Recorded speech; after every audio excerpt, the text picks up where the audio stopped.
Cześć, jestem Ania. Dzisiaj pokażę Wam, jak zrobić sobie taki sweterek. Będzie to sweter robiony metodą raglanową od góry do dołu. Będziemy najpierw przerabiać tą część razem z rękawami, później oddzielamy rękawy, przerabiamy sobie dół, wykańczamy sobie tutaj ładnym ściągaczem, wracamy do rękawów i przerabiamy również rękawy. Na samym końcu jeszcze przerabiam sobie ściek, taki na dekoldzik delikatny. Jeśli chodzi o projekt jest bardzo podobny do sweterka, który już u mnie jest na kanale. Nazywa się Cardigan Nero. Dokładnie tak samo jest przerabiane, z tym, że ten sweterek będzie przez głowę, a cardigan jest oczywiście rozpinany. I tak właśnie wygląda wzór nie w kolorze czarnym, ponieważ cardigan jest w kolorze czarnym, więc może nie do końca widać jego atutów, więc ja polecam zobaczyć również na filmik, w którym właśnie pokazuję, jak sobie zrobić taki rozpinany sweterek. A uważam, że warto, bo ma fajną, ciekawą właśnie tutaj linię raglanową i jednocześnie jest taki właśnie lekki, leśny, przewiewny. Słuchajcie, będzie to projekt zamiast korala. Niestety muszę się przyznać, że koral nie był idealnym rozwiązaniem i przykro mi, że musicie spróć swoje robótki. Mam nadzieję, że ten sweter Wam to po prostu zrekompensuje. Ten jest naprawdę bardzo fajny, fajnie się przerabia, ładnie, równo wszystko idzie. Niestety mówię, ponieważ ten sweterek musimy robić po prostu inaczej. Musimy go zacząć od góry i będziemy go przerabiać tam i z powrotem. Niestety przy koralu wszystko robiliśmy dookoła i być może to był powód, dla którego niektórym się ciągnęło bardziej, niektórym mniej, w zależności od tego, jak przerabialiśmy. Dlatego film nie będzie już dostępny, żeby po prostu nie budził dalszych wątpliwości. Myślę, że ten zastąpi go i będziecie go tak samo lubić jak ja, a ten naprawdę świetnie się przerabia. Jeśli właśnie chodzi o przerabianie tam i z powrotem, to przez to, że musimy łączyć ze sobą te ściegi, ja musiałam gdzieś ukryć szef i dla mnie tutaj ukrycie szwu, gdzie ja będę właśnie tam i z powrotem przerabiać, jest w linii raglanowej. Więc jedna z tych linii tak naprawdę będzie łączyła sweterek. Uważam, że będzie to najlepsze rozwiązanie łączyć linii raglanowej, bo jest po prostu bardzo mało widoczne łączenie. Gdybym przerabiała ten sweterek łącząc gdzieś na środeczku, łączenie wyglądałoby tak. Myślę, że o wiele ciekawiej ukryć je w linii raglanowej. Tutaj właśnie mam rękawki, więc celowo chciałam Wam pokazać, jak przerabiamy rękawki, bo oczywiście również cały wzór tam i z powrotem musimy przerabiać w rękawach. I teraz tak, oczywiście to samo musimy robić na dole, więc żeby również ukryć ściek na dole, ja również mam tutaj właśnie bokiem puszczony ten ściek bąbelkowy. Jeden z nich właśnie ma za zadanie łączyć naszą robótkę. Akurat ten.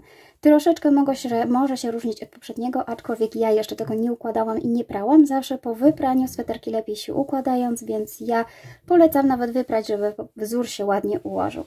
Czyli tak, ten sweter przerabiamy tam i z powrotem reglanem od góry. Oczywiście jeśli chodzi o rękawki, również możecie pociągnąć sobie ten wzorek bąbelkowy tutaj.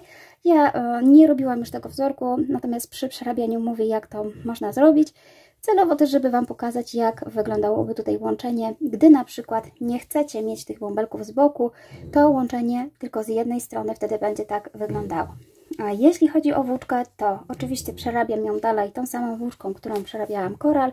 Jest to włóczka Alize Bella. Ja mam tutaj kolorek 76 i zużyłam 4 motki. Tym razem weszły mi 4, 5 zostaje chyba na jakiś kolejny kolorowy sweter, ale teraz tak, powiem Wam szczerze, że bardzo spodobała mi się wersja z kordonkiem. Zrobiłam sobie próbkę, jak wyglądałby sweter, gdybym właśnie użyła kordonka, więc dla wielbicieli kordonków ja polecam sobie zrobić taki sweterek z kordonka. Będzie miał jeszcze więcej dziurek, będzie na pewno taki luźniejszy, ale myślę, że może bardzo fajnie i ciekawie wyglądać, więc dla cierpliwych polecam. Oczywiście ja użyłam tutaj większego szydełka niż do kordonka, bodajże 3,5 mm.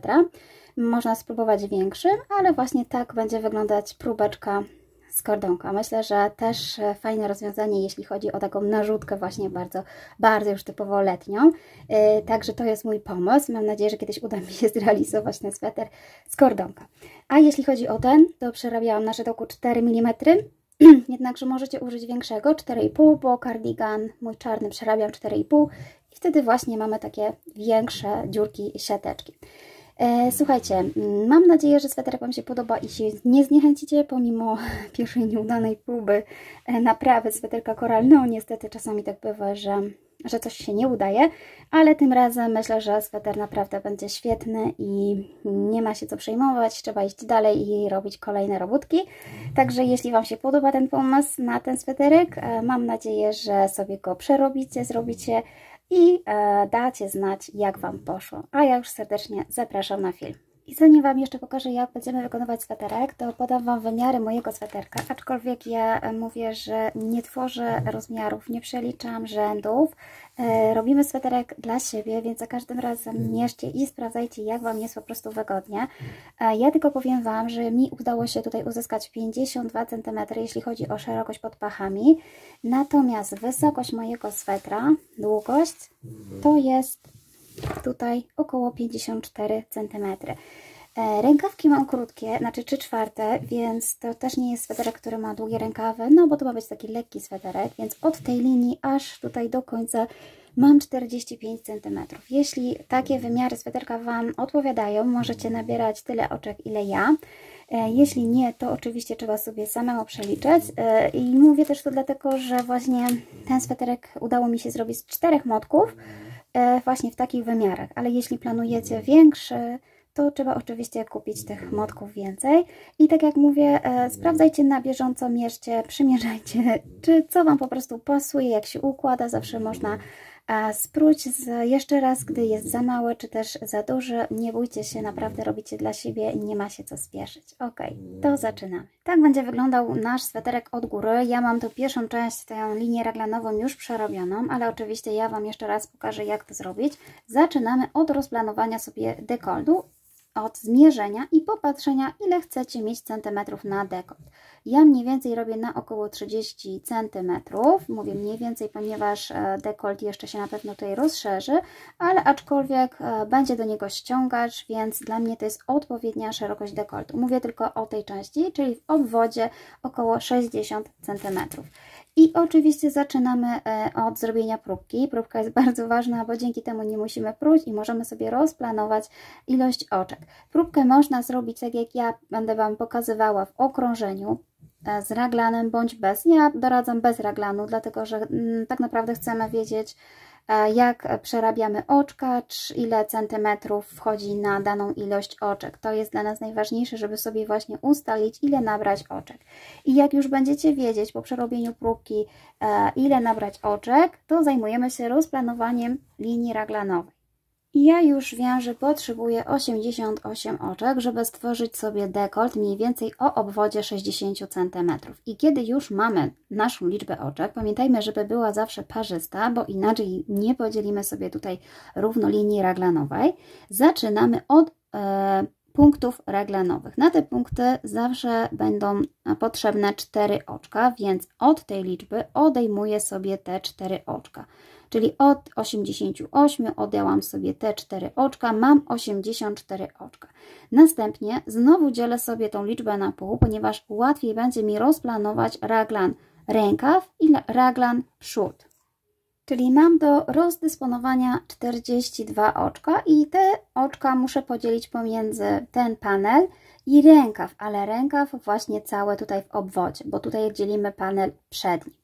I teraz jak ja to robię? Słuchajcie, ja tak naprawdę mam taką metodę, jeżeli macie swoją, oczywiście możecie skorzystać, taką najprostszą metodę, że patrzę mniej więcej, jaka mam różnicę między panelem przednim a rękawem w najszerszym miejscu, czyli tutaj pod paszkami, jeśli będę robiła cały czas raglan i dojdę do tego momentu, gdzie uzyskam odpowiednią właśnie szerokość. I mnie interesuje, jaka będzie różnica tutaj szerokości rękawa w obwodzie w stosunku do szerokości tutaj panelu przedniego pod rękawkami. I tak jak tutaj widzicie, ja zakładam, że robię sweterek na 50 cm tutaj w tym panelu pomiędzy właśnie paszkami, natomiast mój rękaw w obwodzie pomiędzy paszkami chcę, żeby miał od 35 do 40 cm. Tu u mnie jest taka tolerancja, tutaj przyjęłam sobie 37 cm, więc ja szukam tej liczby oczek, która będzie mi mówiła o tej różnicy, czyli zobaczcie, ja mam tutaj różnicę 13 cm, bo jeśli odejmę 50 cm od 37, 50 odjąć 37, da mi to tutaj 13 cm i szukam te 13 cm, ile to jest tak naprawdę oczek. I właśnie, dla mnie te 13 cm to jest 18 oczek i stąd u mnie różnica pomiędzy panelem a rękawem w oczkach to jest 18 oczek. Czyli zobaczcie, w ten sposób można właśnie sprawdzić, jak zrobić rękaw odpowiedni, żeby nie był za szeroki czy za wąski, szukając właśnie na dole tej różnicy tych centymetrów, ile potrzebujecie właśnie na rękaw w stosunku do tej części dolnej. Mam nadzieję, że wiecie, o co mi chodzi. Ja nie chcę tutaj robić wyliczeń matematycznych, bo filmik byłby za długi. Ja już niejednokrotnie w moich filmikach pokazywałam Wam metodę obliczania oczek, centymetrów, metodę właśnie tak naprawdę krzyżową, matematyczną, więc jeśli macie ochotę, zapraszam na inne filmiki raglanowe, zwłaszcza te wcześniejsze. Natomiast tutaj tylko mniej więcej pokazuję Wam właśnie, skąd się u mnie bierze ta liczba na rękaw i skąd się bierze ta liczba na panel. Jeszcze jedna taka właśnie uwaga, jeżeli na przykład zaplanujecie liczbę o połowę tutaj właśnie mniejszą, czyli tak jakbym miała tutaj te 15, to tak naprawdę pamiętajcie, że sweterek, jeśli będziemy go rozszerzać dwukrotnie, będzie przyjmował taki wygląd właśnie, tak jak widzicie u mnie, takiego kwadratu, prostokąta, czyli on tak naprawdę nie idzie po skosie, tylko będzie bardziej tutaj wyrównany. Stąd różne kształty. Tak naprawdę kształt tego sweterka, czy będzie szedł po skosie, czy będziecie mieć tu równo rękawki, zależy od tej różnicy między właśnie rękawami i panelem. Im bardziej zbliżona tutaj do połowy ta liczba, tym bardziej ten sweter nie będzie szedł na skos, tylko będzie szedł tak.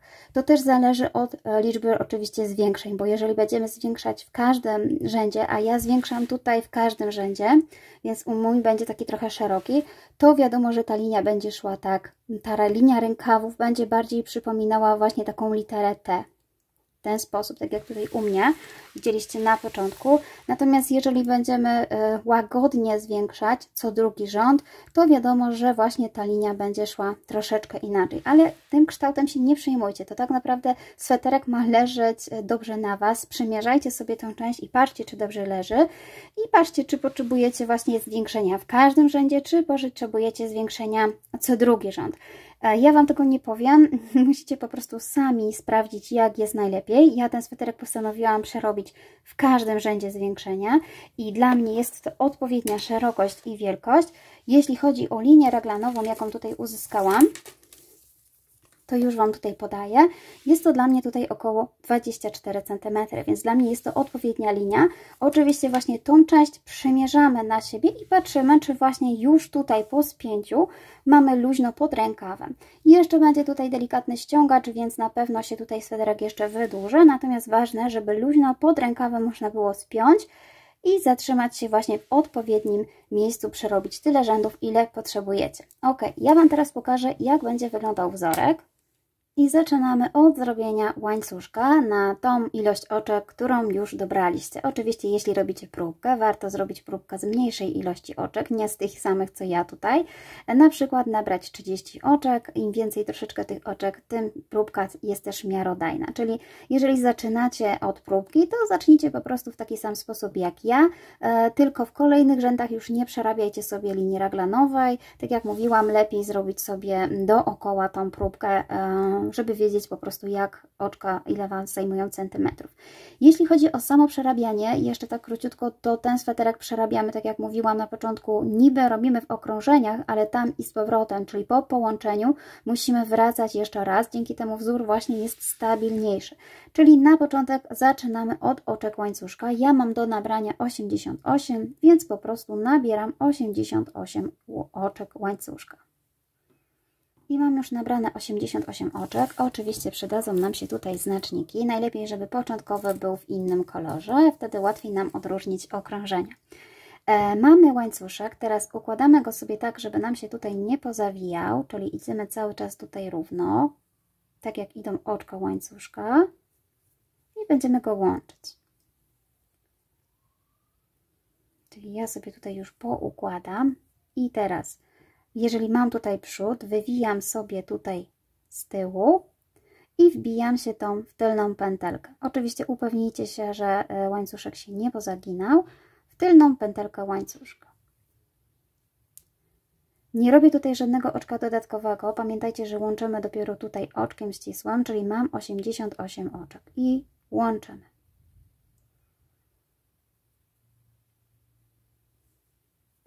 Mam połączone. Teraz będziemy pracować dookoła i przerabiać półsłupki nawijane, z tym, że żeby się właśnie tutaj nie pomylić, pracujemy na tej tylnej pętelce. Dzięki temu brzeg sweterka ma taki ładny łańcuszek i będzie nam łatwo wykończyć sobie ściągacz. I zaczynamy. Po połączeniu od razu robimy oczko do góry i od razu w tym samym miejscu, czyli cały czas w tym samym oczku, przerabiam sobie właśnie półsłupek, czyli robię narzut, półsłupek nawijany. Wbijam się jeszcze raz w to oczko i przerabiam półsłupek. Następnie ten półsłupek sobie znaczymy, żebyśmy wiedzieli, gdzie tutaj jest to oczko. Pamiętajmy, że tutaj to oczko to jest oczko łańcuszka. Tak naprawdę trzeba będzie policzyć sobie te oczka, żebyście się nie pomylili, bo tu mamy połączenie, a oczko z tego tutaj przedostatnia, czyli tak naprawdę ostatnie, jest tutaj.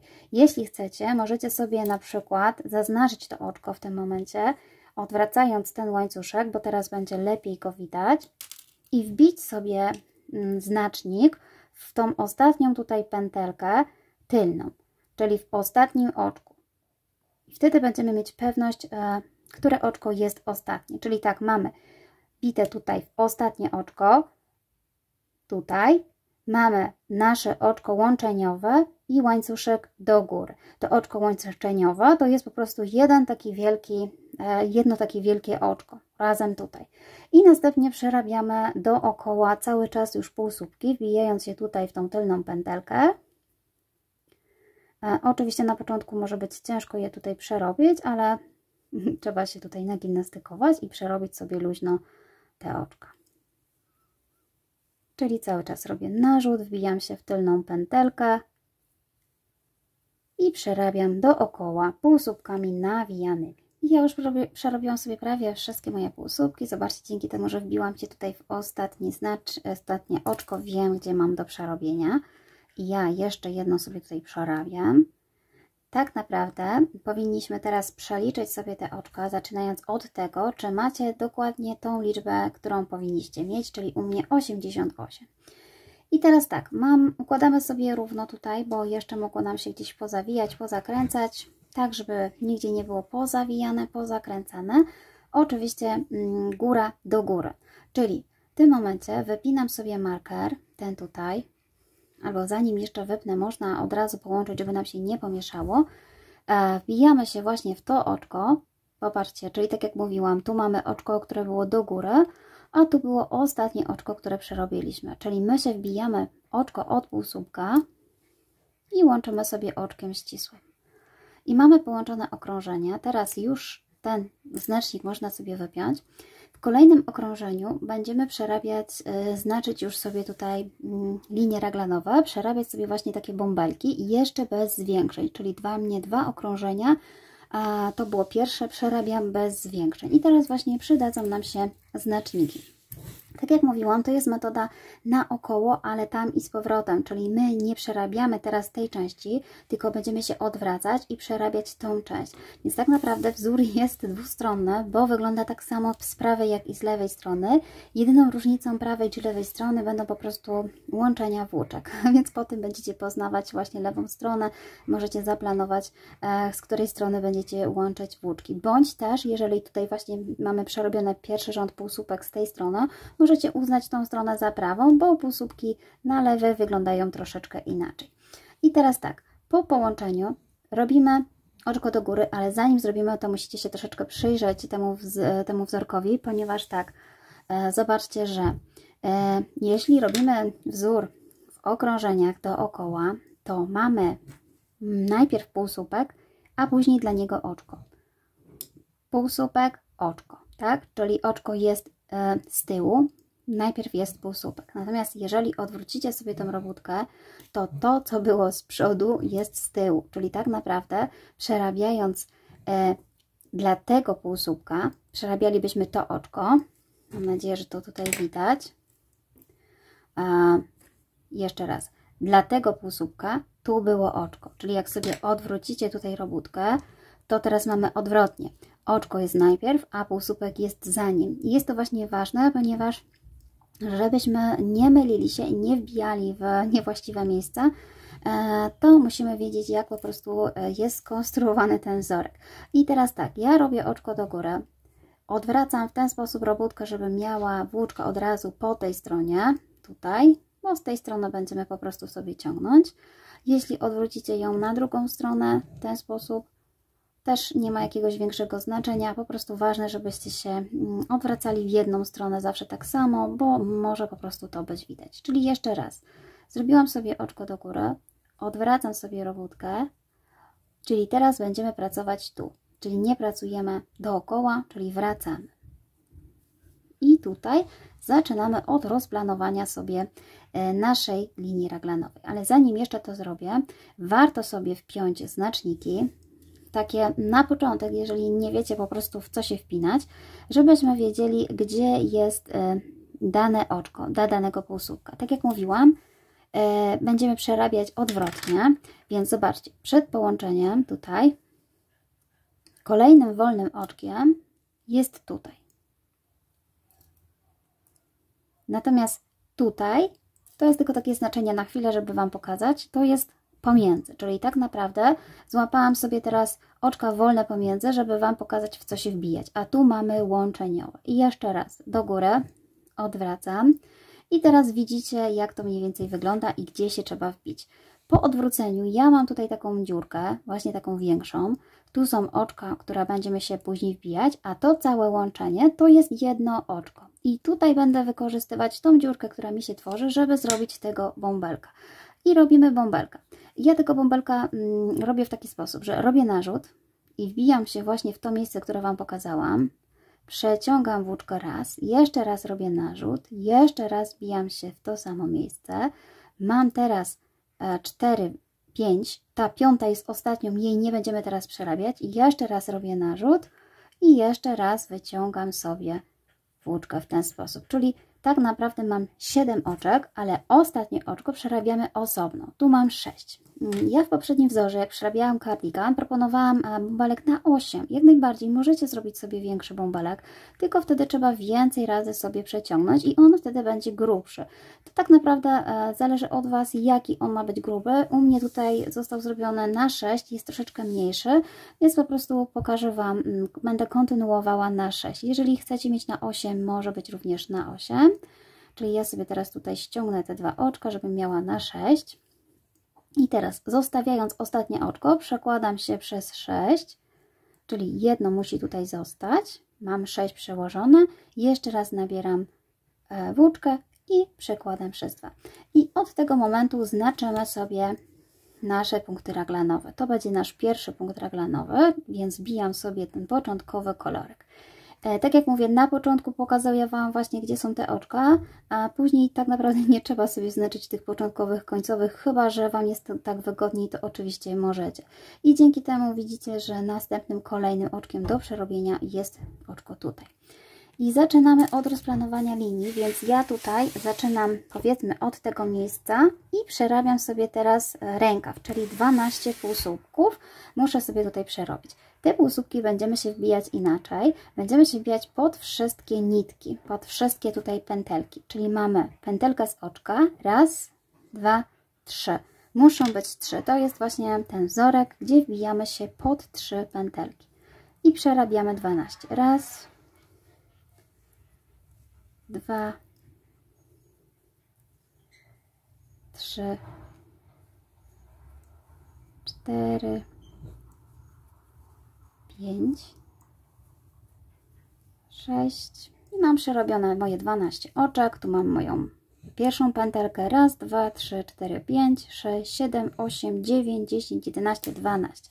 Kolejne oczko to jest oczko raglanowe, czyli znowu tutaj w tym oczku robię sobie taki półsłupek nawijany na 6 pętelek w sumie. Czyli tak, to zostaje. Mam raz, 2, 3, 4, 5, i 6. Tak jak mówię, możecie robić na 8, wtedy bąbelek będzie większy, być może nawet bardziej Wam się podoba ta wersja z 8, jak najbardziej może być 8. I mam 6.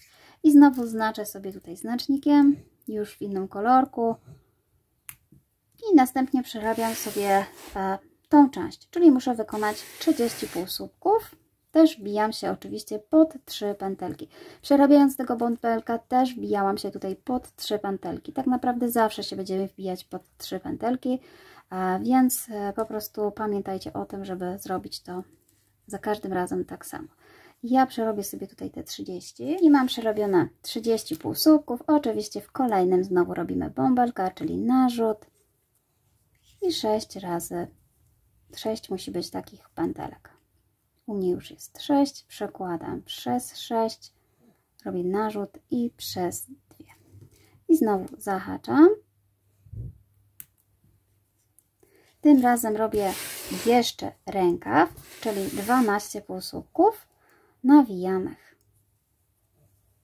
Raz i 12 zrobionych i ostatnia część linii raglanowej, czyli znowu nasz bąbelek. 3, 4, 5 i 6 i znowu wpinamy sobie znacznik. Tutaj radzę wpinać znaczniki, bo tak jak mówiłam, przy przerabianiu naokoło, ale tam i z powrotem zmienia się układ tego oczka, czyli w tym momencie mamy bąbelek oczko, a jak odwracamy, mamy oczko bąbelek. I żeby właśnie tworzyć te bąbelki na zmianę, czyli w ten sposób, trzeba pamiętać, gdzie należy się wbić. To jest tak naprawdę naturalna czynność, to wbijanie się, ale wiem, że może dla osób początkujących rodzić może to pytania, dlatego może trochę takie proste rzeczy, które mówię, ale chcę, żebyście zrobili ten sweterek i nie było żadnych problemów. I teraz już do końca powinno mi zostać 30 półsłupków, więc przerobię sobie do końca. I jestem tutaj przy końcu i zobaczcie, że ja zaznaczyłam sobie właśnie te oczka pomiędzy tym łączeniem i dzięki temu widać tak naprawdę, które oczko jest ostatnie. Oczywiście dla osób zaawansowanych pewnie nie będzie to problemu, bo tutaj jest oczko zajęte i ewidentnie widać, że mamy tutaj do przerobienia jeszcze jedno oczko. I tak jak mówiłam, nie robię tutaj żadnych zwiększeń, więc zamykamy to okrążenie. Mamy tutaj znacznik, to jest nasze oczko, w które się musimy wbić. Wbijamy się i robimy oczko znowu ścisłe. I teraz znowu będziemy wracać, czyli będziemy pracować na tej części, czyli znowu robimy oczko do góry i znowu odwracam robótkę tak samo, czyli wracam i przerabiam jeszcze raz tą samą stronę. I znowu, jeśli Wam jest łatwiej i zobaczyć te oczka, które są ostatnie, które pierwsze, możecie sobie pomiędzy je znaczyć. Jeśli macie już wprawę, oczywiście nie musicie. Ja ten znacznik już wypinam i jestem tutaj na odwróceniu i znowu zobaczcie, że mamy tutaj taką właśnie dziurkę i drugą. Te dziurki są tak naprawdę razem i albo się będziecie wbijać w tą, albo w tą. Ja wbijam się tutaj w tą większą, natomiast oczka pomiędzy to jest to i to tutaj. Więc pamiętajcie, że się wbijać zawsze w tą samą tutaj miejsce. Od tego momentu zaczynamy sobie rząd zwiększający, ale zanim zwiększę, ja zacznę zwiększać za bąbelkiem. Czyli najpierw przerabiam sobie bąbelka. Mamy tak, raz narzut, 2, 3 i 6 i znowu przedkładam sobie przez 6. Ostatnie musi mi tutaj zostać. O, i przerabiam przez 2. I znowu znaczymy sobie pierwsze tutaj to oczko, które nam powstało. I teraz zaczynamy zwiększenie.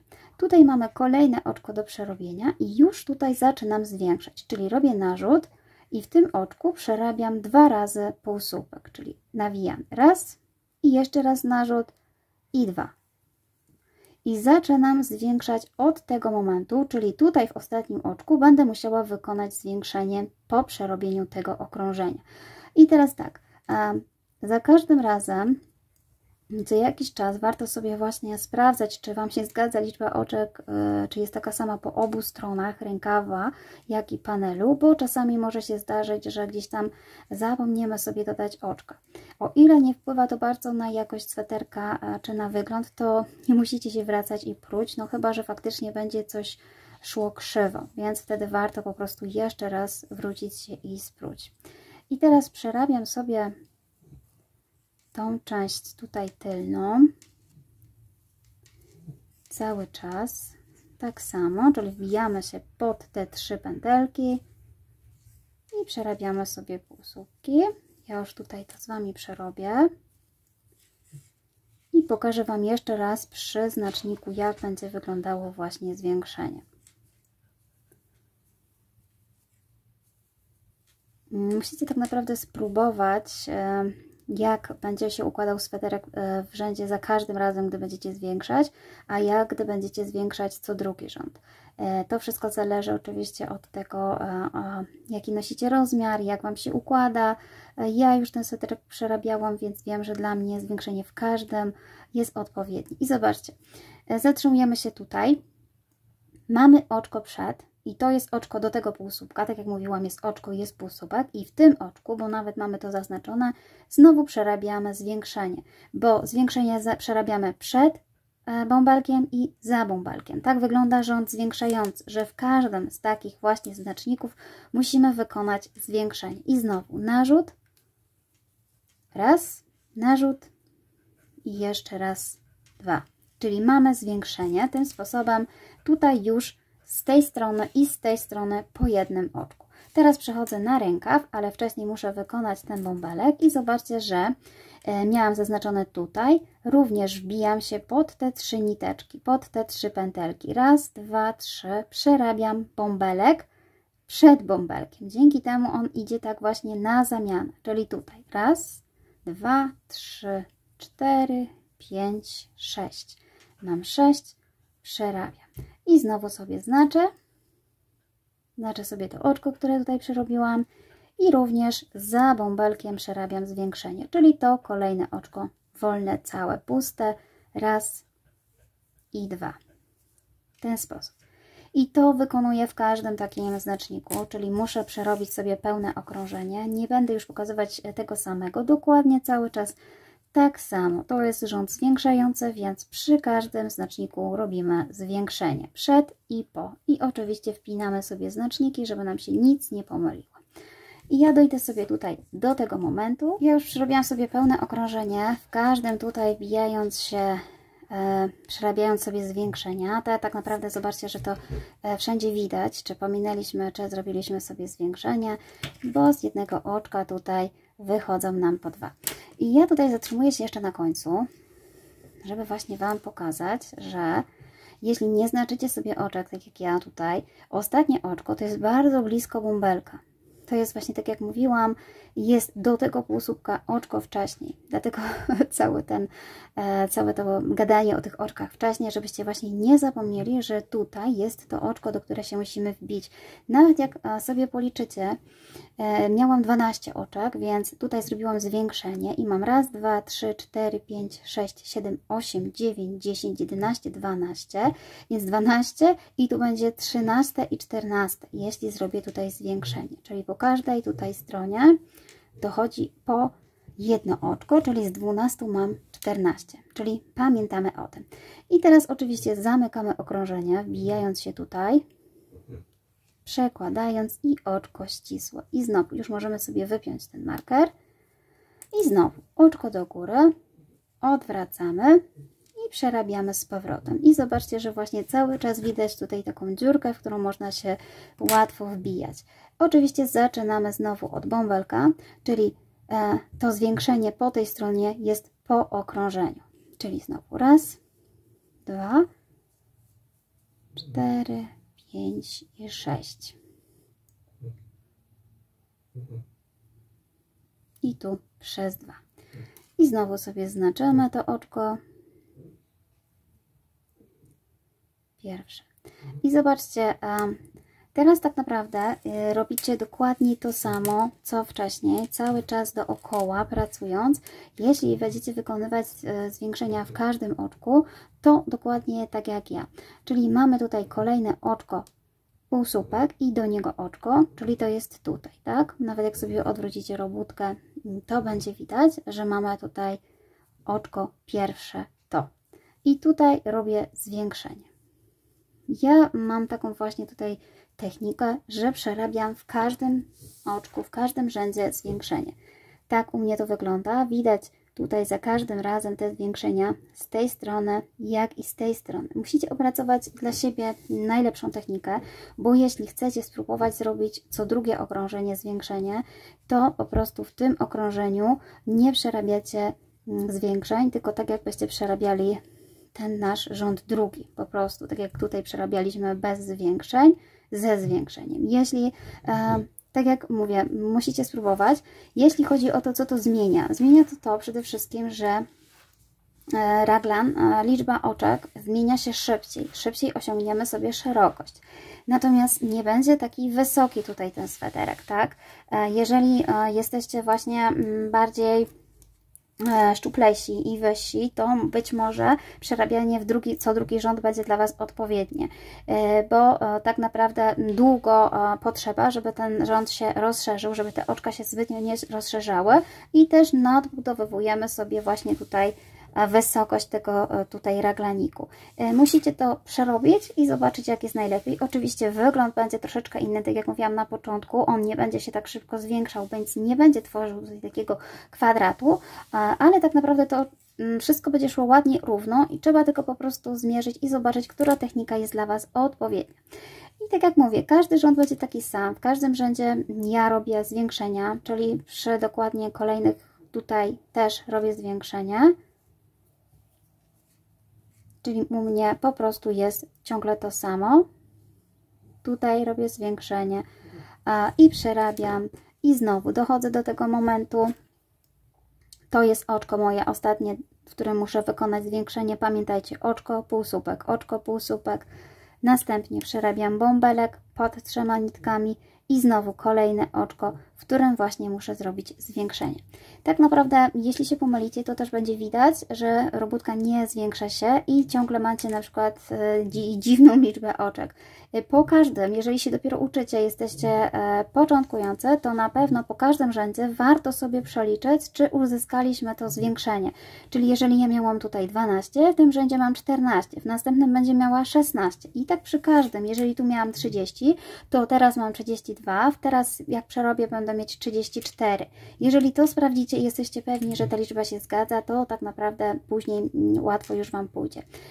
Czyli co, tak przerabiamy do końca i ja jeszcze tylko mam jedną taką właśnie uwagę a propos tego wzoru, ponieważ ja muszę go łączyć, bo pracujemy tam i z powrotem, to jedna z tych stron, ta gdzie łączymy, ma troszeczkę inny tutaj wygląd tych bąbelków.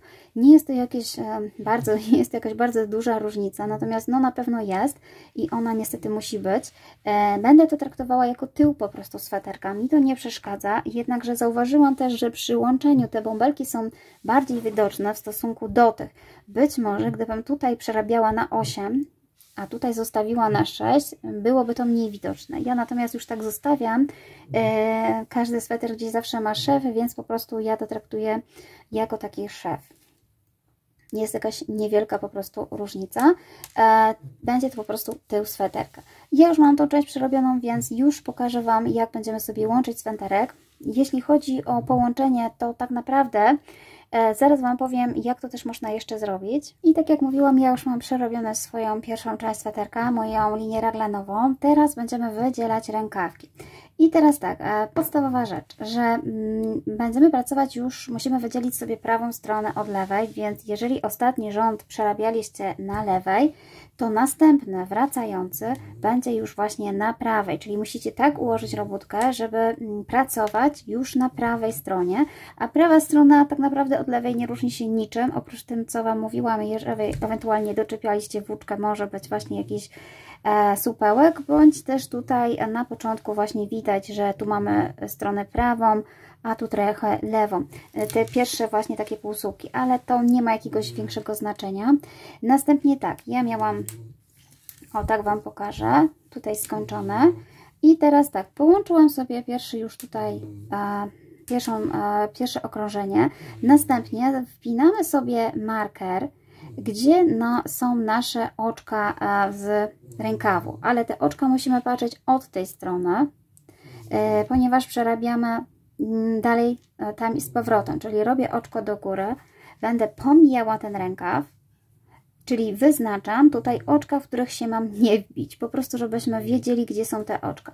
Zanim jeszcze wyznaczycie sobie właśnie prawą czy lewą stronę, ja ostatni rząd przerabiam sobie jeszcze bez zwiększeń, czyli przedostatni to było zwiększenie, ostatni bez, żeby właśnie już ładnie się układał sweter po właśnie przerobieniu tego zwiększenia, żeby się tutaj uformował. Może nie jest to konieczne, ja sobie tak zrobiłam, czyli ostatni rządek miałam bez zwiększeń. I teraz rozdzielamy rękawki. Od razu, tak naprawdę zobaczcie, że jesteśmy przy rękawie, więc musimy od razu to rozdzielić. I ja robię to w taki sposób, że tutaj robię sobie zwykły półsłupek, już nie robię sobie bąbelka. Natomiast pomijam, wiadomo, ten rękawek, przybliżam do siebie robótkę i patrzę, gdzie jest kolejne oczko. To jest dla mnie kolejne oczko, czyli również tak jak gdyby oczko z bąbelka wchodzi do mnie w skład z panelu, sweterka, nie rękawów. Czyli ja się wbijam dokładnie w te oczka, w które bym tworzyła po prostu dalej bąbelek. I teraz słuchajcie, w zależności od tego można sweterek jeszcze rozszerzyć. Ja już mam dosyć dużą tutaj szerokość, więc nie chcę rozszerzać sweterka. Rozszerzenie polega na tym, że możemy porobić oczka zwykłe łańcuszka, bo jak tworzymy oczka łańcuszka, one nam jeszcze poszerzają dodatkowo robótkę.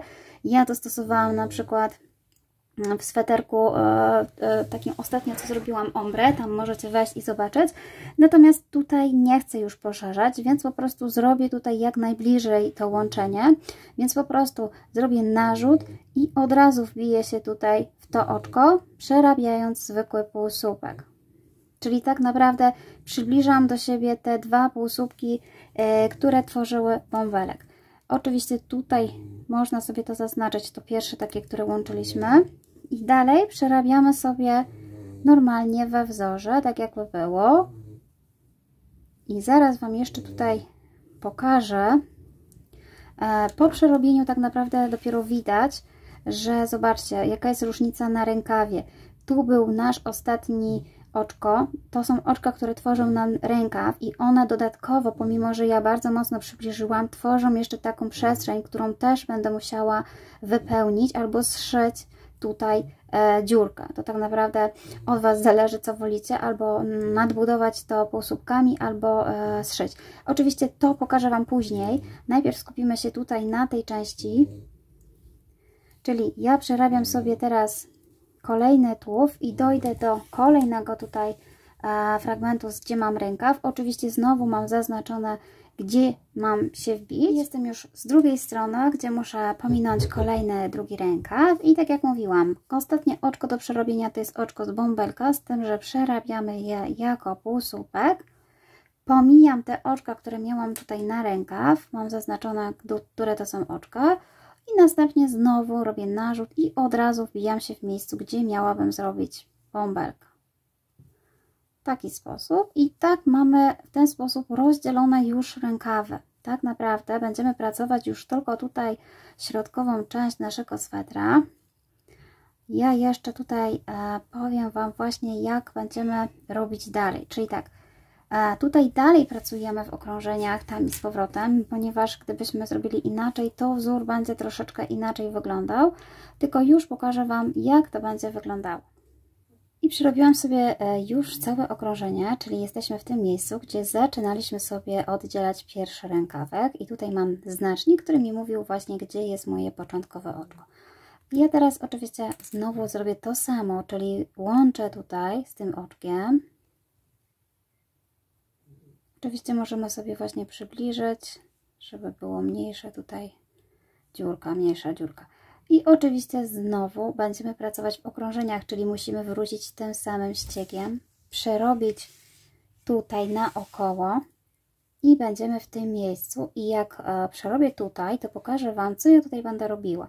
Natomiast tutaj jeszcze raz robię oczko do góry i znowu odwracam sweterek. Teraz jakby już pracuję na lewej stronie od środka i przerabiam tutaj zwykły półsłupek, czyli wbijam się w to miejsce tutaj, tą dziurkę, dokładnie tak samo jak przerobiliśmy przy bąbelku i znowu znaczę sobie ten półsłupek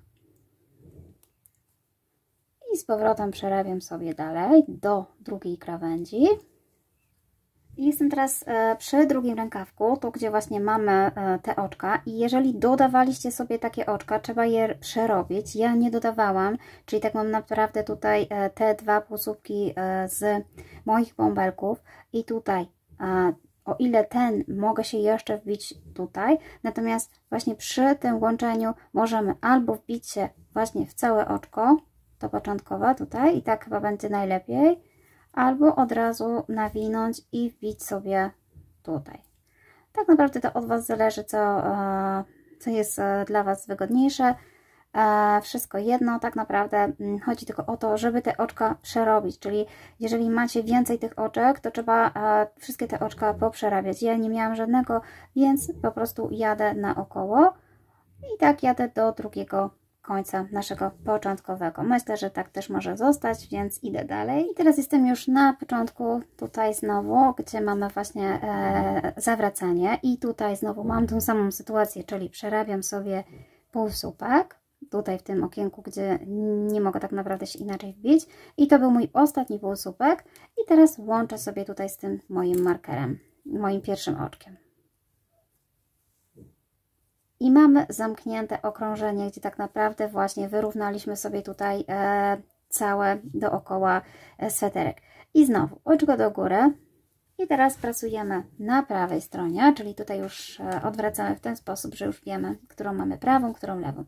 I słuchajcie, tutaj tak naprawdę możemy kontynuować tworzenie tego bąbelka, bo tutaj jak zaczniemy robić jeden półsłupek, to również powstanie nam taki delikatny szef. Możecie spróbować robić jeden, jeżeli chcecie.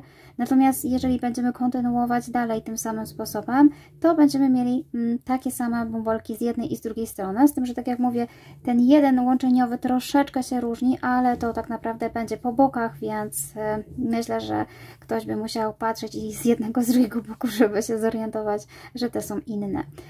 Czyli tak, zobaczcie, ja tutaj dokładnie zrobię to samo, co zrobiłam na początku, czyli rozdzielam i będę robiła ten bąbelek. I znowu patrzymy sobie, że te dwie dziurki to są dziurki do naszego półsłupka łączeniowe. Kolejnym oczkiem jest do przerobienia ostatnim tu i tu pierwszym. Czyli my tak naprawdę wbijamy się tutaj pod tą dziurkę na przykład, można też pod tą, ale ta jest większa i tutaj znowu tworzymy sobie ten nasz bąbelek, czyli narzut. I można 6 razy bądź 8, w zależności ile robiliście sobie tutaj w raglanie, linii raglanowej.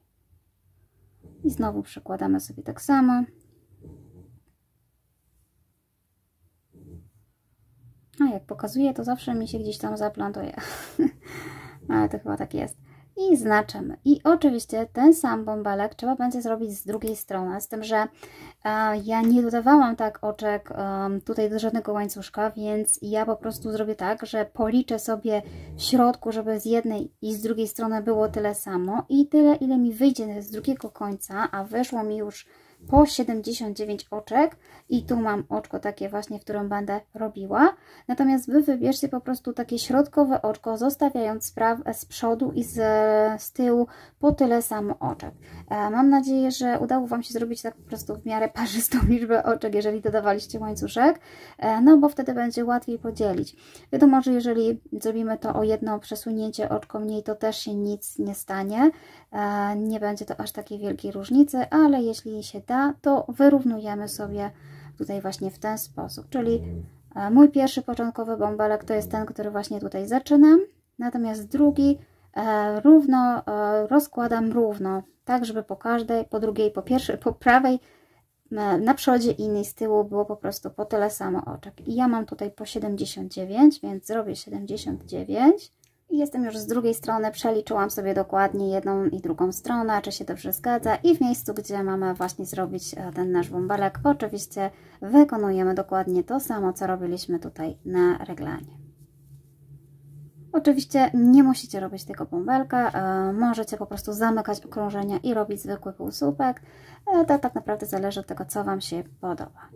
I słuchajcie, to jakby było na tyle, jeśli chodzi o tą część.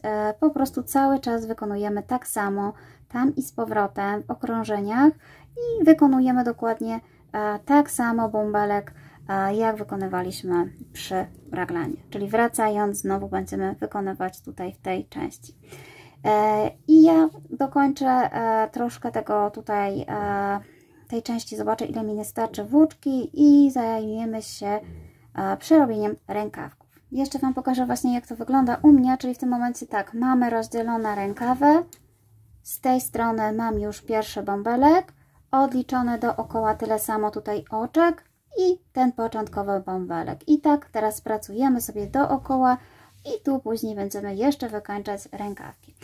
Jeśli by się okazało, że macie tutaj za mało, właśnie tutaj po zrobieniu sobie 2-3 rzędów już można przymierzyć i sprawdzić, czy Wasza szerokość sweterka jest odpowiednia, bo jeśli nie, to tak jak mówię, można było tutaj jeszcze rozszerzyć o ten dłuższy, szerszy łańcuszek i wtedy przerobić wszystkie te dodatkowe oczka. Pamiętajcie, żeby zawsze przerabiać tak, żeby dodawać liczbę parzystą, bo tak jak widzicie, później na przykład przy robieniu tego bąbelka warto mieć taką liczbę, którą podzielimy i będziemy mogli sobie równo rozłożyć, zarówno z tej części, jak i z drugiej. Ok, no to ja przerabiam dalej. I ja skończyłam już przerabiać sobie cały mój dół, cały mój panel przód i tył dookoła. I teraz pokażę Wam, jak od razu sobie zrobić ściągacz. Nie odcinając właśnie włóczki, można dalej pracować i stworzyć ściągacz. Kończymy sobie rzędem przerabianym jak gdyby na prawej stronie tutaj i również łączymy sobie oczkiem ścisłym, ale nie będziemy już odwracać, tylko będziemy pracować sobie dalej. Będziemy go tworzyć góra, dół, czyli w taki sposób, żeby być na prawej stronie i już będziemy sobie iść dookoła, tworząc ściągacz. Czyli jestem w tym punkcie i mam połączone już oczkiem ścisłym. Następnie robię sobie łańcuszek z oczek do góry. Oczywiście musicie zrobić próbkę i zobaczyć, ile tych oczek nabrać, ile chcecie mieć jeszcze centymetrów na ściągacz. Ja postanowiłam, że nabiorę 15 oczek, więc robię łańcuszek z 15 oczek. Raz, 2, 3, 4, 5, 6, 7, 8, 9, 10, 11, 12, 13, 14, 15. I dodatkowe oczko brzegowe, które nie będzie wliczone do wzoru, będziemy sobie zawsze za każdym razem robić tutaj na górze. Mamy nasz łańcuszek, odwracamy go sobie tutaj z tej strony, żeby była widoczna taka środkowa pętelka. I będziemy robić oczka ścisłe z narzutem. Cały czas tutaj w tym łańcuszku robimy narzut, pomijamy to pierwsze oczko, które było brzegowe i bijamy się w drugie oczko i przerabiamy sobie oczko ścisłe z narzutem. Ja przerabiam sobie dalej na szydełkiem 4 mm, ponieważ gdybym pewnie wzięła mniejsze, zbyt mocno zacisnąłby mi się ściągacz. Oczywiście możecie spróbować mniejszym bądź też tym samym. Dopasujcie po prostu szydełko do swoich potrzeb. W zależności od tego, jak szeroki macie sweter, ten ściągacz można naprawdę tworzyć w taki sposób, że może być luźny, może być bardziej ściągający sweterek. Wszystko zależy od tego, jaki ma mieć cel. I ja cały czas tutaj przerabiam sobie narzut i oczko ścisłe z narzutem, wbijając się w środkową pętelkę. Na razie jest to taki początkowy łańcuszek, więc tu wbijamy się w tą pętelkę tylną takiego tylną od naszego łańcuszka. I przerobię sobie jeszcze te pętelki. I jeszcze mi tu została dosłownie ostatnia pętelka. Ona jest tutaj taka pierwsza początkowa, więc nie zapominajmy, że ona też tutaj jest. Oczywiście doradzam sobie zawsze znaczyć to końcowe oczko, czy początkowe. Wtedy łatwiej nam jest rozpoznać, które oczka mamy przerabiamy, bądź jeśli macie już wprawę, to nie musicie tego robić. I zobaczcie, mamy tutaj nasze łańcuszki, nasze oczka łańcuszka, o które będziemy zaczepiać ten łańcuszek. Wyjątkowo ja jeszcze raz tutaj wbiję się tak jak gdyby w kolejne takie oczko jeszcze od tego tutaj bąbelka, ponieważ ono jest dosyć tutaj szerokie i nie chcę, żeby powstała zbyt wielka dziura, to wbiję się po prostu jeszcze raz tutaj w to oczko i zrobię oczko ścisłe. Raz i kolejne oczko, bierzemy już same oczko, czyli tą trzecią pętelkę zostawiamy, oczko 2. Będziemy pracować w taki sposób, że ja będę robiła tutaj właśnie oczka ścisłe z narzutem i za każdym razem zaczepiała dwoma oczkami ścisłymi o 2 kolejne następne oczka. Tak jak mówię, wyjątkowo jeszcze tutaj zaczepiłam o to, które już było zaczepione, żeby nie stworzyć takiej dziury. Natomiast zobaczcie, mam tutaj te 2 oczka ścisłe, następnie odwracam sobie do środka sweter I pracuję dalej, pomijając te dwa oczka. Tak naprawdę też tych dwóch oczek tak naprawdę nie widać tutaj z tej strony, bo tworzymy z tej strony wzór, więc nawet ciężko by było się tutaj wbić w te dwa oczka, ale pamiętajcie, że po prostu te dwa oczka pomijamy i wbijamy się te we wzorze już w tylną pętelkę, tworząc znowu oczka ścisłe z narzutem, czyli narzut, tylna pętelka łańcuszka i oczko ścisłe. Oczywiście ja tutaj dla przypomnienia już pokazuję. Mamy tak, tutaj mamy oczko, to jest całe oczko i tylna pętelka to jest właśnie ta pętelka. Nie bierzmy pod uwagę oczywiście tej, to jest taka pętelka powstała z narzutu, więc całe oczko to jest to. I ja zahaczam o to. I dzięki temu tutaj właśnie tworzy się taki łańcuszek.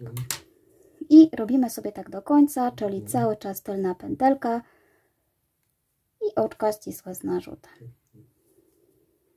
I przerobię sobie tutaj do tego momentu. Jestem już na końcu i tak jak mówię, dobrze jest sobie znaczyć to oczko. Ja wiem, że moje ostatnie oczko jest tutaj i tutaj wbijamy się w dwie pętelki, czyli w całe oczko. Zawsze na końcu w całe oczko, żeby ta krawędź była taka stabilniejsza. I znowu przerabiamy.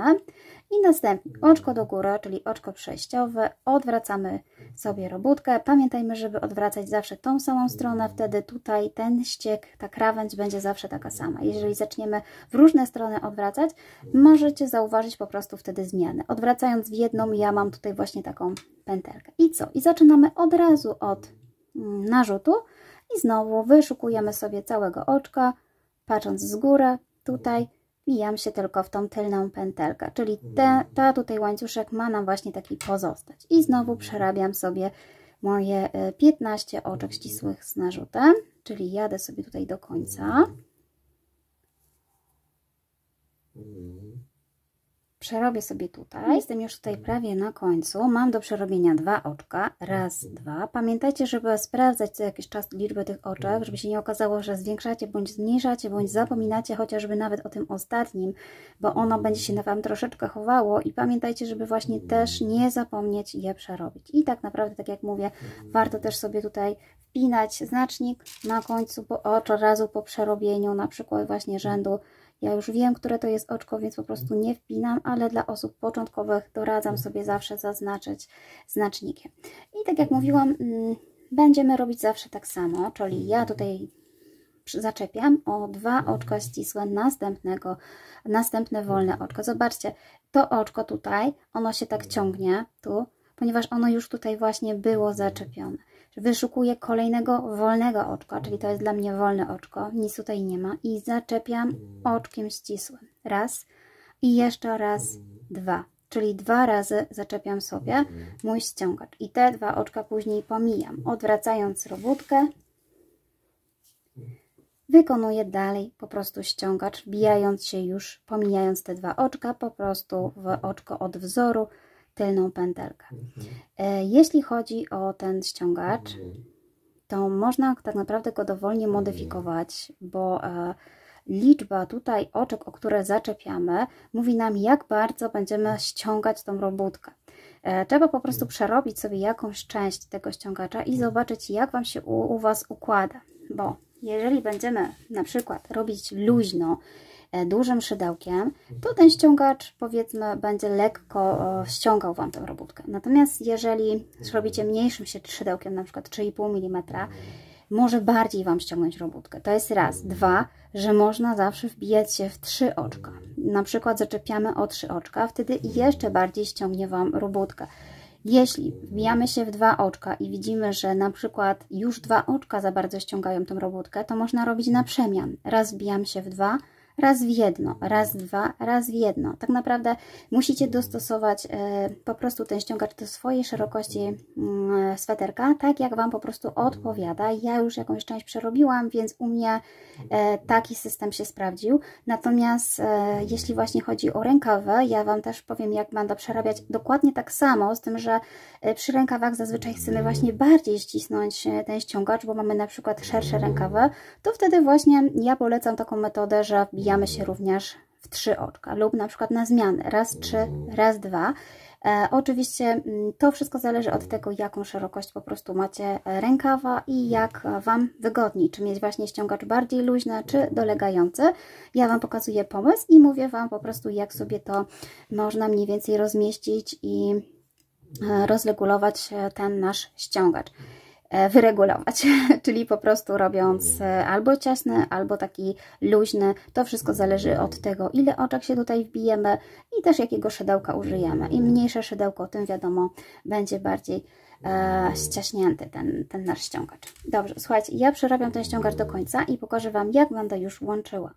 Ja już przerobiłam sobie cały mój ściągacz i teraz tak, kończymy sobie na górze, czyli ostatnie zaczepienie robimy tak, że nawet jeżeli macie jedno, to przeróbcie sobie to jedno i kończcie, zatrzymajcie się po prostu tutaj na górze, tak żeby ładnie stworzyć szef, którego po prostu nie będzie widać. I teraz tak, ja jestem tutaj w tym miejscu, tu było moje ostatnie oczko, tego oczka sobie nie zaciągam, tylko mam dalej tą pętelkę, natomiast wywijamy sobie tutaj tak, żeby te krawędzie dać prawą stronę do prawej i zszyć po prostu na lewej. Czyli ja jestem teraz tutaj na lewej, ale zanim jeszcze przejdziemy na lewą, popatrzcie, jak biegnie wzorek. Jeżeli robicie tak jak ja, to będzie pewno tak jak ja. Mamy tutaj taki wzorek pełnego łańcuszka i żeby z tej strony pozostał ten wzorek, będę się wbijała tutaj tylko w tą tylną pętelkę. Wtedy schowa się ta tylna, a łańcuszek będzie. Natomiast z tej strony nie mam jakiejś ładnej pętelki, mam tylko te zwykłe oczka, więc tutaj będę mogła się wbijać w całe oczko. Czyli po prostu przykładamy do siebie w ten sposób. Tutaj wyszukujemy pierwszego oczka. Oczywiście można sobie wziąć mniejsze szydełko. Ja wzięłam sobie 3,5, żeby mi było łatwiej się przebić. Czyli tak, tutaj wyszukuję sobie moje oczko i tak jak mówiłam, z tej strony mogę wziąć całe oczko, więc po prostu przykładając, patrzę, jak biegnie tutaj oczko i wbijam się tutaj w tą pierwszą pętelkę oczka. Jeśli nie wiecie, która to jest pętelka, to najlepiej odliczyć sobie tą liczbę oczek, którą mieliście, od 15 w tą stronę i sprawdzić, które to jest Wasze tutaj to pierwsze takie oczko. Następnie przeciągam właśnie tą pętelkę tutaj, ją trochę zmniejszam i przeciągam sobie przez to oczko. Tutaj przez całe oczko i robię oczko łańcuszko. I mam pierwszy rząd zabezpieczony. Następnie będziemy robić oczka ścisłe już cały czas. Z tym, że tak jak mówię, patrzymy, żeby się dobrze wbić. I po tej stronie mam mieć cały łańcuszek, więc wbijam się w tylną pętelkę, a tutaj ten łańcuszek ma zniknąć, czyli nabieram sobie całe oczko, tutaj 2 pętelki. To jest kolejne oczko, już drugie od tej strony i również drugie od tej strony, ale tylko ta tylna pętelka. I teraz przekładam przez te wszystkie 3 i jeszcze raz przez tą, którą miałam na szydełku. Czyli jeszcze raz. Tutaj wbijam się w 2, tutaj w tylną, przekładam przez wszystkie 3 i przez tą ostatnią. Takie oczko ścisłe ze wszystkich pętelek, które tutaj nabijecie. I tak robimy sobie do końca. Ja kilka rzędów przerobię i pokażę Wam, jak właśnie wygląda to łączenie. Tak naprawdę jest bardzo ładne, nie widać w ogóle jakby gdzieś było łączenie. Tylko trzeba po prostu popatrzeć, jak biegnie wzór i gdzie możemy pobrać całą pętelkę, a gdzie tylko tylną. I tu jest właśnie ten szef. Tak naprawdę bardzo mało widoczny, ten, który właśnie tworzymy. I teraz właśnie takim sposobem dochodzimy sobie tutaj do końca. Po zrobieniu tutaj ostatniego już oczka oczywiście odcinamy sobie włóczkę. Robimy sobie tutaj ostatnie oczko ścisłe, zaciągamy i tą włóczkę trzeba sobie pochować igiełką do środka. I tak właśnie będzie wyglądało łączenie, bardzo niewidoczne. Ok, mamy zrobiony ściągacz już na cały prawie sweterek. Pozostało jeszcze nam połączyć rękawki. Ja już Wam pokazuję, tylko muszę się oddalić, żeby właśnie było widać efekt. Ja już pierwszy rękawek przerobiłam i mój rękawek jest taki tym razem 3/4 i zrobiłam dokładnie ten sam ściągacz, co zrobiłam na dole, tylko tutaj różnica była taka, że wbijałam się za każdym razem w 3 oczka, czyli 3 oczka do góry wracam, 3 oczka do góry wracam. W taki sposób uzyskałam ściągacz, ponieważ ja też miałam dosyć szeroki ten rękawek, więc żeby go zawęzić w ten sposób musiałam to wykorzystać. Ja już nie będę Wam pokazywać, jak stworzyć taki ściągacz, bo jest to dokładnie tak samo. Musicie po prostu do odpowiednią metodę dobrać, czy 2 oczka, czy 3, czy też raz 2, raz 3, to wszystko jedno. Tak naprawdę ja nie patrzę na to, czy liczba oczek jest tutaj ładnie podzielna przez 3 i równo mi wyjdzie 3. Nie, po prostu na końcu to, co mi wyjdzie, czy wyjdą 2 oczka, czy wyjdą 1 oczko, zawsze jeszcze je przerabiam. I po prostu tak samo u mnie już tutaj też nawet nie widać, gdzie tu było, o, ten szef. Przerabiam to ostatnie oczko, czy 2, czy 3, również na górze i zamykam. Ważne, żeby po prostu stworzyć ściągacz taki sam na jednym, jak i na drugim rękawku, więc po prostu zawsze można przeliczyć te tutaj rzędy i popatrzeć, ile Wam wyszło w jednym i w drugim. Chociaż ja też zalecam przerabianie takich rękawów, nawet samego tego ściągacza w jednym dniu, żebyśmy pamiętali i wiedzieli, jak zrobiliśmy sobie ten ściągacz. I teraz tak, zaczynamy sobie od miejsca. Ja mam tutaj spięte spinaczami moje oczka i ja takich oczek dookoła mam 60. Mój rękawek jest tym razem właśnie szeroki, więc ja tak naprawdę, tak jak mówiłam, ściągnę go sobie ściągaczem. I zobaczcie, mamy dwie możliwości. Mamy tutaj tą część, która powstała nam ze sweterka, więc my musimy tak naprawdę robić ją dookoła. Jeżeli dodawaliście sobie oczka łańcuszka, to macie również tutaj oczka łańcuszka, więc zacząć trzeba mniej więcej tutaj po środku, gdzie będziemy mieć po prostu od pachy, ponieważ na tym rękawku ja nie wykonuję żadnego wzorku, ale również trzeba go robić techniką tam i z powrotem, więc żeby ten szef, który tutaj widzicie zawracający, on tak wygląda na rękawie bez tworzenia tego wzorku, był jak najmniej widoczny, trzeba go umiejscowić właśnie pod pachami, na środku pod pachami. Jeżeli chcecie, również możecie przerabiać sobie tym sposobem te bąbelki na rękawie, jak najbardziej też mogą być od dołu, jak Wam się podoba, możecie również tak samo kontynuować ten wzorek. Ja tym razem pokazuję bez wzorku, żeby pokazać Wam właśnie, jak on będzie wyglądał. I teraz tak, ja zacznę sobie od tego miejsca, od środka, bo tak jak mówię, ten szef będzie po prostu od pachy, od wewnętrznej od środeczka strony, żeby po prostu był jak najmniej widoczny. Tylko ważne jest, z której strony zaczynamy, bo tutaj mamy tam i z powrotem technikę, więc możemy się pogubić, gdzie tak naprawdę powinniśmy przyczepić tą włóczkę. Zobaczcie, że rzędy się różnią. Ten rząd jest inny od tego. Tu mamy takie słupki, jak tutaj widzicie, gdzie na górze widać 3 pętelki, takie V i pętelka na górze, to jest ewidentnie półsłupek przerobiony na prawej stronie. Tak jakbym po prostu teraz przerabiała dookoła. Natomiast ten poniżej jest przerobiony z tamtej strony, bo on z tamtej strony wygląda dokładnie tak samo tutaj. To są na prawej stronie przerobione posłupki, a na lewej wyglądają w ten sposób. Więc popatrzcie, jak skończyliście i jak Wasz wzór wymaga dalej kontynuacji.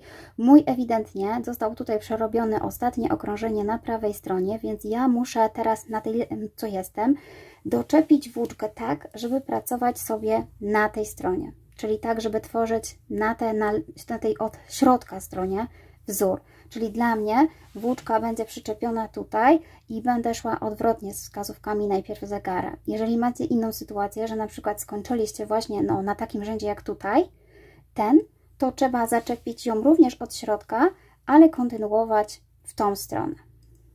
Mam nadzieję, że wiecie, o co chodzi. Musicie po prostu popatrzeć, jak biegnie Wam wzór i zobaczyć, czy zaczynacie od tej strony lewej tutaj i biegniecie tak, czy od tej i biegniecie tak. To wszystko zależy właśnie od tego, jak Wam tutaj wzór pokazuje.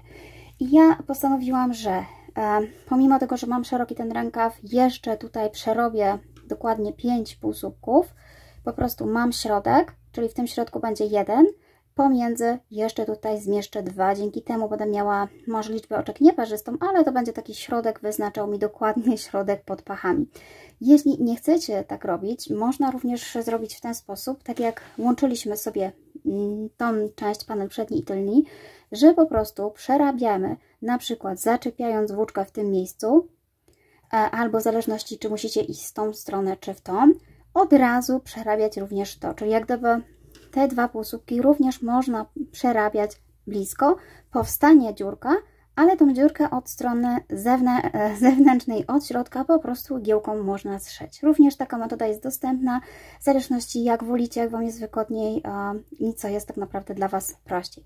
Czyli tak, reasumując, ja jestem tutaj i będę pracowała teraz na lewej stronie, tak naprawdę właśnie od środka, więc robię sobie pętelkę podstawową, wbijam się dokładnie w ten półsłupek, który tam tworzyłam, taki na środku, to był taki półsłupek, który tutaj mi to łączył, w ten sposób, przebiję się przez niego i dołączę sobie włóczkę. Z tym, że u mnie to niestety będę musiała to pochować, bo ja tutaj dołączam jak gdyby na lewej stronie, więc widoczny będzie na prawej, ale ja to po prostu sobie schowam. Nie ma problemu, zaraz po prostu ta włóczka się tam przeciągnie. Ja po prostu przeciągnę sobie tutaj oczko, zrobię oczko do góry i teraz jeszcze raz nawijam na przydełko i jeszcze raz przerabiam sobie tutaj półsłupek nawijany. I to będzie moje takie pierwsze oczko łączeniowe. Tutaj zaznaczam sobie. Oczywiście właśnie tą włóczkę chowam tutaj do środka, żeby jej nie było widać. Nie była na zewnątrz, ale można też ją przeciągnąć. I zobaczcie, mam trochę daleko do tego półsłupka. Tu jeszcze zmieszczę po prostu dwa, żeby nie było takiej przerwy. Wy, jeżeli macie na przykład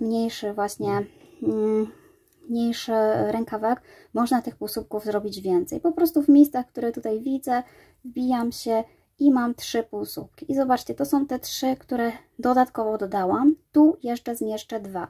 I teraz idę zgodnie z moim wzorem, czyli tworzę tutaj cały czas tak samo półsłupki pod 3 pętelki, już w oczka, które tutaj mam. I właśnie po zrobieniu kilku właśnie tych oczek już będziecie widzieli, czy dobrze robicie, czy wzór się to po prostu tak samo układa, jak powinien. Te oczka, zobaczcie, te półsłupki przerobione właśnie od tej strony wyglądają tak, a te tak. Czyli jeżeli macie na zmianę raz takie, to znaczy, że dobrze umiejscowiliście włóczkę i w dobrym kierunku idziecie. I znowu ja przerobię sobie dookoła i już jestem tutaj przy kolejnym moim znaczniku. On mi tak naprawdę wyznaczał właśnie te moje oczka, czyli tak ja sobie go wypinam. To jest ostatnie oczko, które przerabiam, które miałam. I tak jak tutaj założyłam, w tej przestrzeni zrobię jeszcze 2 półsłupki. Czyli zrobię sobie właśnie tutaj raz i mniej więcej gdzieś tutaj. Ponieważ tak samo zrobiłam na drugim rękawku, dołożyłam po 5 z tej strony i 5 z tej, więcej nie mogę dołożyć. Słuchajcie, ja jeszcze robię taki myk, że po przerobieniu tego rzędu, tak naprawdę rząd niżej, znaczę sobie znacznikiem w dowolnym tutaj miejscu, a to jest ten rząd wcześniejszy, w zależności czy chcecie wcześniejszy czy obecny, znaczę, dlatego że od tego momentu będzie mi prościej policzyć, ile takich rzędów na rękaw mam zrobić. Ja właśnie sobie tutaj zaznaczyłam poprzedni rządek również i dzięki temu będę mogła sobie po prostu policzyć te rzędy, ile zrobić tak samo w drugim rękawku. Jest to o wiele pomocniejsze niż liczenie na przykład od początku.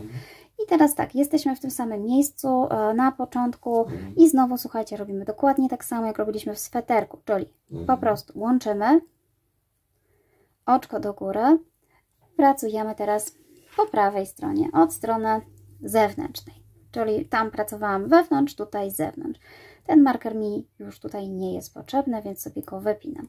I teraz w zależności od tego, czy kontynuujecie wzór, czy robicie taki jak ja, również można tutaj robić właśnie te takie bąbelki. I tutaj mamy to oczko takie duże i to jest w sumie jedno oczko, bo to były łączenia. I dlatego, że tutaj jest takie wielkie, będę się wbijała w to oczko, natomiast kolejnym oczkiem do przerobienia jest to, bo pamiętamy, że jeżeli widzimy półsłupek, to dla tego półsłupka jest oczko przed, czyli nie wbijamy się gdzieś tutaj, tutaj jest tylko raz, natomiast kolejne tutaj. I ostatnim oczkiem do przerobienia jest tutaj. Jeżeli sobie już dobrze znaczycie, czy pamiętacie, to oczywiście pewnie już wiecie, ale ja tylko dla przypomnienia, żeby się nie okazało, że gdzieś nam się zwiększa. Czyli co? Robię narzut i wbijam się i ja tu przerabiam sobie po prostu zwykły półsłupek.